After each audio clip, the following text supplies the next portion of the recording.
ሰላም እንዴት አላችሁ? የኢትዮ ታይምስ ቤተሰቦች ለሰዓቱ የተመረጡ አዳዲስ መረጃዎችን ይዘንላችሁ ቀርበናል። ከመረጃዎቻችን መካከል መቀሌ የሚገኘው የህወሓት አመራር የሆኑት ዶክተር ደብረጽዮን ገብረ ሚካኤል አነጋጋሪ መልእክት አስተላልፈዋል። በትግራይ ጦርነት ወቅት ለተፈጸመው ወንጀል ፍትህ ማግኘት ያስፈልጋል። ይሁንና በሀገር ውስጥ ይህንን ፍትህ ማግኘት አይቻልም። የተፈጸመው ወንጀል ዓለም አቀፋዊ እንደመሆኑ አጥፊዎች እንዲቀጡና ተጎጂዎች ፍትህ እንዲያገኙ ጉዳዩ በዓለም አቀፍ ደረጃ መዳኘት አለበት። ይህ ካልሆነ ዘላቂ ሰላም አይመጣም ሲሉ ዶክተር ደብረጽዮን ገብረ ሚካኤል መልእክታቸውን አስተላልፈዋል። በተጨማሪም ዛሬ መቀሌ የትግራይ ልማት ማህበር የአመራር ቦርድ አባላትን ለመተካት የተጠራው ጉባኤ በረብሻ እንደተበተነ መረጃዎች ወጥተዋል። ይህ በእንዲህ እንዳለም በጌታቸው ላይ መፈንቅለ መንግስት ፈጽሜ ከሆነ በገለልተኛ አካል ሊጣራ ሲሉ ሌተናል ጀነራል ታደሰ ወረደ መልእክታቸውን አስተላልፈዋል። ይህ መረጃ በዜናችን በዝርዝር እናስደምጣቸዋለን። ከነዚህ መረጃዎች በተጨማሪ በጀት የተመደበላቸው የመንገድ ፕሮጀክቶች በተያዘላቸው ጊዜ ያለመፈጸማቸው በፓርላማ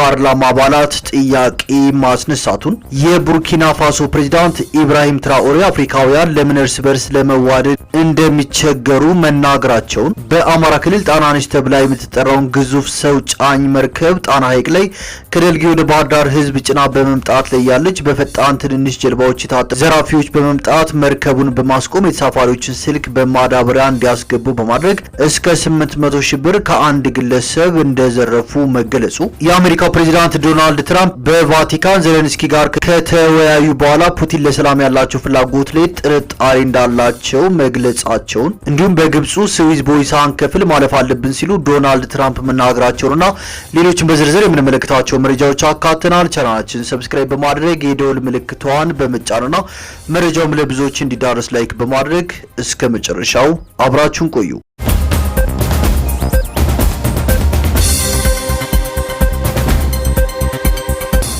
ወደ መጀመሪያው መረጃችን ስናልፍ የአሜሪካው ፕሬዝዳንት ዶናልድ ትራምፕ ወታደራዊና የንግድ መርከቦቻችን በስዊዝና ፓናማ ቦዮች ያለምንም ክፍያ ማለፍ አለባቸው ሲሉ ተናግረዋል። በሁለቱ ቁልፍ የዓለማችን አቋራጭ የውሃ ላይ መተላለፊያዎች የአሜሪካ ወታደራዊና የንግድ መርከቦች ሳይከፍሉ መግባትና መውጣት ይኖርባቸዋል ሲሉ በማህበራዊ ትስስር ገጻቸው ላይ አስፍረዋል። እነዚህ ቦዮች ያለ አሜሪካ መቀጠል የማይችሉ ናቸው ያሉት ትራምፕ የውጭ ጉዳይ ሚኒስትር ማርኮ ሩቢዮ ይህን ጉዳይ አሁንኑ እንዲከታተሉትም ጠይቄያቸዋለሁ ብለዋል። ከዚህ ሻገርም ግብጽ ልክ እንደ ፓናማ ከአሜሪካ ጋር እሰጥ አገባ ውስጥ ልትገባ የምትችልበትን ሁኔታ ካለ አሉታዊ አጋጣሚ ሊፈጥር ይችላል የሚል መረጃም ተጋርቷል። ዶናልድ ትራምፕ ወደ ስልጣን ከመጡበት ጊዜ አንስቶ ፓናማንና ግሪንላንድን እንጠቀልላለን በሚል በተደጋጋሚ ሲዝቱ ቆይተዋል። አሁን ላይ ደግሞ የግብጹን ስዊዝ ቦይ ማማተር መጀመራቸው የካይሮን ፖለቲከኞች እንቅልፍ የሚነሳ ጉዳይ እንደሚሆንባቸው ይጠበቃል። በመካከለኛው ምስራቅ የአሜሪካ ቁልፍ አጋር ለሆነችው ግብጽ የትራምፕ ሀሳብ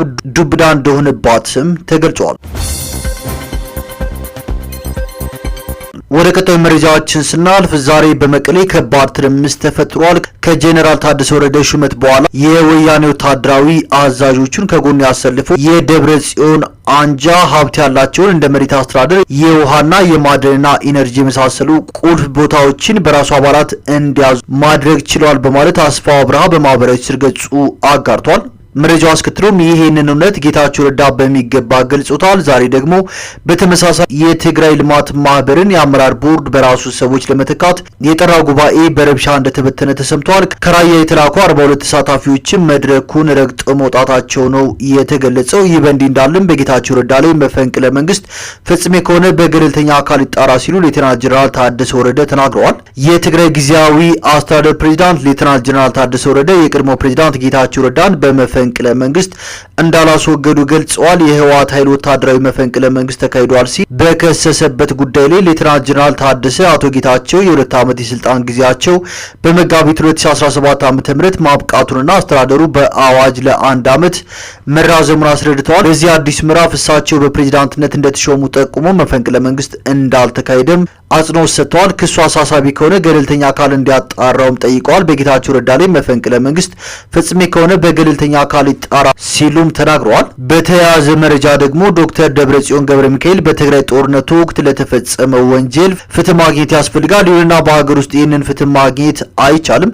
የተፈጸመው ወንጀል ዓለም አቀፋዊ እንደመሆኑ አጥፊዎች እንዲቀጡና ተጎጂዎች ፍትህ እንዲያገኙ ጉዳዩ በዓለም አቀፍ ደረጃ መዳኘት አለበት። ይህ ካልሆነ ዘላቂ ሰላም ይመጣል የሚል እምነት የለኝም ሲሉ ዶክተር ደብረጽዮን ገብረ ሚካኤል መልእክታቸውን አስተላልፈዋል።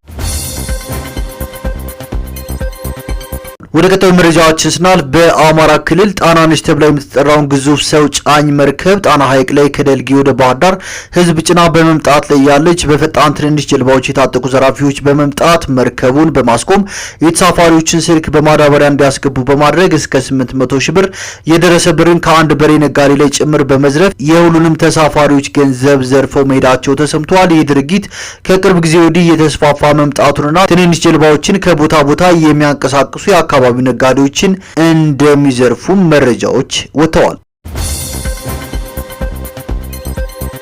በቀጣዩ መረጃዎችን ስናልፍ የቡርኪና ፋሶ ፕሬዝዳንት ኢብራሂም ትራኦሬ አፍሪካውያን ለምን እርስ በርስ ለመዋደድ እንደሚቸገሩ ሀሳባቸውን በቅርቡ አካፍለዋል። አፍሪካን ስንመለከት ፈጣሪ ከባረካቸው እጅግ ሰላማዊ አህጉራት አንዷ ነች። አሁን ላይ በመካከላችን የምናያቸው ግጭቶች በዋናነት አውሮፓውያን አንዱ ሀገር ከሌላ ሀገር እንዳይዋደድ አብሮ እንዳይሰራና እንዳያድግ የመለያየት ዘር ስለዘሩ ነው። ራሳችንን መጠየቅ አለብን። ለምንድነው አውሮፓውያን በአፍሪካውያን ዘንድ እንደምናየው እርስ በርስ ሲጠላለፉ የማናየው? እነሱ እኛን ሆን ብለው እርስ በርሳችን እንድንጋጭ ስላደረጉ እነርሱ አንድ ሆነው ወንድሞቻችንና እህቶቻችን እንድንጠላላ አስተምረውናል። በአውሮፓ ውስጥ እንዲህ አይነቱን ክፍፍል ማየት ብርቅ ነው። ይህንን ተገንዝበን ጥላቻን ማቆምና የተሻለች አፍሪካን ለመገንባት በጋራ መስራት አለብን። መልእክትም የቡርኪና ፋሶ ፕሬዝዳንት ኢብራሂም ትራኦሬ ለአፍሪካውያን አስተላልፈዋል። ወደ ቀጣዩ መረጃዎችን ስናልፍ ትራምፕ በቫቲካን ከዜሌንስኪ ጋር ከተወያዩ በኋላ ፑቲን ለሰላም ያላቸው ፍላጎት ላይ ጥርጣሬ እንዳላቸው ገልጸዋል። ዶናልድ ትራምፕ የዩክሬን አቻቸውን ቮሎዲሚር ዜሌንስኪን በፖፕ ፍራንሲስ ቀብር ላይ አግኝተው ካነጋገሩ በኋላ የሩሲያው ፕሬዝዳንት ቭላዲሚር ፑቲን ጦርነቱን ለማቆም ያላቸው ፍላጎት ላይ ጥርጣሬ እንደገባቸው ገልጸዋል። ትራምፕ ሮምን ለቀው ከሄዱ በኋላ በማህበራዊ ሚዲያ ገጻቸው ላይ ፑቲን ሰላማዊ ዜጎች በሚኖርበት አካባቢ ሚሳኤል የሚተኩስበት አንዳችን ምክንያት የለም ያሉ ሲሆን እያታለለኝ ሳይሆን አይቀርም ብለዋል። የሮማ ሊቀ ጳጳስ ቀብር ከመፈጸሙ በፊት የተገናኙት ዶናልድ ትራምፕና ዜሌንስኪ በቅዱስ ጴጥሮስ ቤተ ክርስቲያን ውስጥ ጥልቅ ውይይት ሲያደርጉም ተስተውለዋል። ዋይት ሀውስ ሁለቱ መሪዎች ያደረጉትን የ15 ደቂቃ ውይይት በጣም ውጤታማ ሲል ገልጾታል። የዩክሬኑ ፕሬዝዳንት በበኩላቸው ታሪካዊ የመባል አቅም ያለው ሲሉ ውይይታቸውን አንቆለጳጵሰዋል። ሁለቱ መሪዎች በዋይት ሀውስ የነበራቸውን ውይይት ባለመግባባት ከቋጩ በኋላ ለመጀመሪያ ጊዜ ነው ፊት ለፊት የተገናኙት። በትሩዝ የማህበራዊ ሚዲያ ገጻቸው ላይ ሩሲያ በዩክሬን ከተሞች ላይ ስለፈጸመችው ጥቃት የጻፉት ዶናልድ ትራምፕ ምናልባት ጦርነቱን ማቆም አይፈልግ ይሆናል ብዬ እንዳስብ አድርጎኛል። እያታለልኝ ሳይሆን አይቀርም። ስለዚህ በተለየ ሁኔታ መስተናገድ አለበት። በባንክ ወይም በሁለተኛ ደረጃ ማዕቀብ በጣም ብዙ ሰው እየሞተ ነው ብለዋል። ስለዚህ በተለየ ሁኔታ መስተናገድ አለበት። በጣም ብዙ ሰው እየሞተ ነው ብለዋል። አርብ ዕለት የአሜሪካው ልዑል ስቲቭ ዊትኮፍ ከሩሲያው ፕሬዝዳንት ጋር መወያየታቸውን ተከትሎ ትራምፕ ሩሲያና ዩክሬን ስምምነት ላይ ለመድረስ በጣም ተቃርበዋል ብለው ነበር። ቅዳሜ ዕለት ክሬምሊን በበኩሉ ፑቲን ለአሜሪካው ልዑል ዊትኮፍ ሩሲያ ከዩክሬን ጋር ያለምንም ቅድመ ሁኔታ ቀጥተኛ ውይይት ለመጀመር ዝግጁ መሆኗን ማረጋገጣቸውን ገልጸዋል። ትራምፕና ዜሌንስኪ በዋይት ሀውስ ተገናኝተው ፍሬ አልባ ውይይት ካደረጉ በኋላ ለመጀመሪያ ጊዜ ነው በሮም ፊት ለፊት የተገናኙት። በወቅቱ የአሜሪካው ፕሬዝዳንት ለዩክሬኑ አቻቸው ሩሲያን ለማሸነፍ ምንም የቀረህ አማራጭ የለም ብለዋቸው ነበር።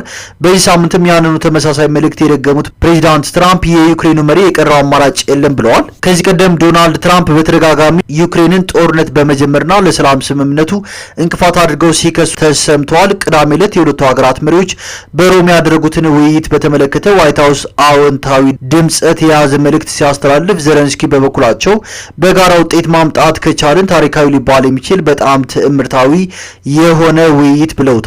ሁለቱ መሪዎች ፊት ለፊት ተቀምጠው በጥልቀት ሲወያዩ የሚያሳይ ምስል ይፋ ሆኗል። የዩክሬን ውጭ ጉዳይ ሚኒስትር አድሪ ሲቢሃ በኤክስ ገጻቸው ላይ ምስሉን ያጋሩ ሲሆን ይህንን ታሪካዊ ውይይት ለመግለጽ ምንም አይነት ቃላት አያስፈልግም። ሁለቱ መሪዎች በቅዱስ ጴጥሮስ ቤተክርስቲያን ለሰላም እየሰሩ ነው ብለዋል። ትራምፕ ከዩክሬን አቻቸው ጋር በሮም ፊት ለፊት ከተወያዩ በኋላ ያንጸባረቁት አቋም ከዚህ በፊት ዘለንስኪ በጠንካራ ቃላት ሲሸነቁጡ፣ ስለ ፑቲን ደግሞ አዎንታዊ አስተያየት ሲሰጡ ከነበረበት በተቃራኒው የቆመ ነው። ዘለንስኪ በቴሌግራም ገጻቸው ላይ ጥሩ ውይይት ነበር፣ አንድ ለአንድ የተደረገ ጥሩ ውይይት ነበር፣ ብዙ ነገር ተነጋግረናል፣ የተነጋገርናቸው ነገሮች በሙሉ ውጤታማ ይሆናሉ ብለን ተስፋ እናደርጋለን ብለዋል። አክለውም ውይይታቸው ያተኮረው የህዝባቸውን ህይወት መታደግ፣ ምንም ቅድመ ሁኔታ የሌለበት ሙሉ ተኩስ አቁምና በተደጋጋሚ የሚከሰት ጦርነትን የሚከላከል አስተማማኝና ዘላቂ ሰላም ላይ እንደነበር ገልጸዋል። ዘለንስኪ አክለውም በጋራ ድሎችን ማስመዝገብ ከቻልን ታሪካዊ ሊባል የሚችል ትምህርታዊ ውይይት ነበር ያካሄድ ነው። ፕሬዚዳንት ዶናልድ ትራምፕ አመሰግናለሁ ብለዋል። ሁለቱ መሪዎች ከተወያዩ በኋላ ከቅዱስ ጴጥሮስ አደባባይ ውጪ ከሌሎች ዓለም መሪዎች ጋር ተገናኝተዋል። ትራምፕ ሞስኮና ኪየቭን የተኩስ አቁም ላይ እንዲደርሱና የሰላም ስምምነት እንዲያደርጉ ጫና ሲያደርጉ ነበር። ዶናልድ ትራምፕ ከዚህ በፊት የሁለቱ ሀገራት መሪዎች በቅርቡ የሰላም ስምምነት ላይ የማይደርሱ ከሆነ አስተዳደራቸው ራሱ ከጉዳዩ ላይ እንደሚያርቅም አስጠንቅቀው እንደነበር አይዘነጋም። ወደ ቀጣዩ መረጃችን ስናልፍ ሰው በማስገደል አስከሬኑን በጅብ እንዲበላ አድርጎ ለ6 ዓመታት ተሰውሮ የነበረ ግለሰብ ተይዞ በእስራት መቀጣቱን የሼካ ዞን ፖሊስ ገልጿል።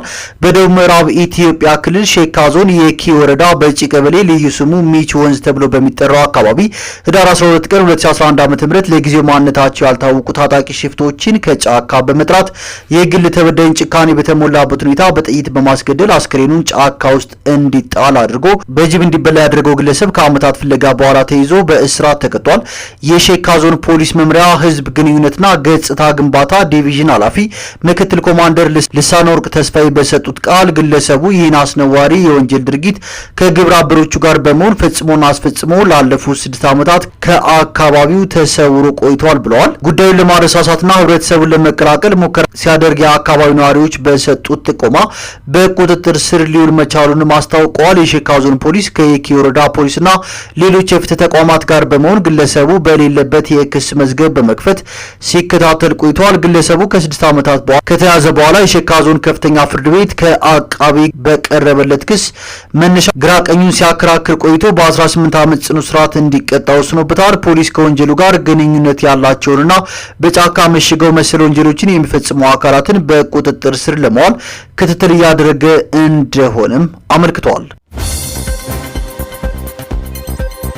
ወደ ቀጣዩ መረጃዎችን ስናልፍ በጀት የተመደበላቸው የመንገድ ፕሮጀክቶች በተያዘላቸው ጊዜ አለመፈጸማቸው በፓርላማ አባላት ጥያቄ አስነስቷል። በሀገሪቱ የተለያዩ አካባቢዎች ቃል ተገብቶላቸው ታቅደው በጀት ተመድቦላቸው ዲዛይን ወጥቶላቸውና ተጀምረው በተለያዩ የአፈጻጸም ደረጃዎች የሚገኙ የመንገድ ፕሮጀክቶች አለመከናወንና አለመጠናቀቅ ለምን በሚል በርካታ የፓርላማ አባላት ጥያቄ አቅርቧል። ጥያቄ የተነሳው የህዝብ ተወካዮች ምክር ቤት የከተማና መሰረተ ልማት ሚኒስቴር የ2017 በጀት ዓመት የ9 ወራት የዕቅድ አፈጻጸም ሪፖርት ሚያዝያ 16 ቀን 2017 ዓ.ም ሲገመግም ነው። የከተማና መሰረተ ልማት ሚኒስትር ወይዘሮ ጫልቱ ሳኒ በሪፖርታቸው ባለፉት 9 ወራት በከተሞች የተለያየ ደረጃ ያላቸው 4658 ኪሎ ሜትር መንገዶች ለመገንባት ታቅዶ የ4869 ኪሎ ሜትር መንገዶች ግንባታ ተከናውኗል ብለዋል። የመንገድ ግንባታው 199 ኪሎ ሜትር የጌጠኛ ድንጋይ መንገድ፣ 1574 ኪሎ ሜትር የጠጠር መንገድ፣ 2980 ኪሎ ሜትር የጥርጊያ መንገድና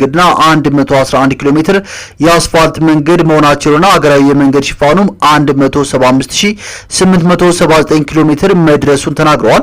ለ5 ሰዓታት ያክል በፈጀው የምክር ቤቱ የሪፖርት ማቅረብ የጥያቄና የመልስ ጊዜ በርካታ የምክር ቤቱ አባላት በሁሉም ክልሎች ሰፋፊ የመንገድ ፕሮጀክቶችን የተመለከቱ ጥያቄዎችን አቅርበዋል። የከተማ መሰረተ ልማትና ትራንስፖርት ጉዳዮች ቋሚ ኮሚቴ በ2017 ዓ.ም የህንጻ ፕሮጀክቶች በጥራት በጊዜ በተመደበላቸው ገንዘብና ሂደት አፈጻጸማቸው ዝቅተኛ መሆኑን ጠቅሶ እየጨመረ ለመጣው የቤት ፍላጎት አማራጭ የፋይናንስ አቅርቦት መዘርጋትና ሞርጌጅ ባንኮች እንዲስፋፋ ምን እየተሰራ ነው የሚል ጥያቄ አቅርቦ ነበር። የከተማና መሰረተ ልማት ሚኒስትሯ ወይዘሮ ጫልቱ የህንጻ ፕሮጀክቶች በጊዜያቸው መጠናቀቅ ያልቻሉት በግብዓት ችግር በተለይም ከሲሚንቶ ከነዳጅና ከሴራሚክ አቅርቦት ጋር የተገናኘ መሆኑን ተናግረዋል። የመንገድ ግንባታ በባህሪው ብቃትና ክህሎት ስለሚፈልግ ከኢትዮጵያ መንገዶች አስተዳደር 2 የማሰልጠኛ ማዕከላት ጋር በጋራ በመሆን የስልጠና ፍላጎቶች ተዳሰው የስልጠና መርሃ ግብር በማዘጋጀት እንቅስቃሴ የተደረገ መሆኑንም አስታውቀዋል።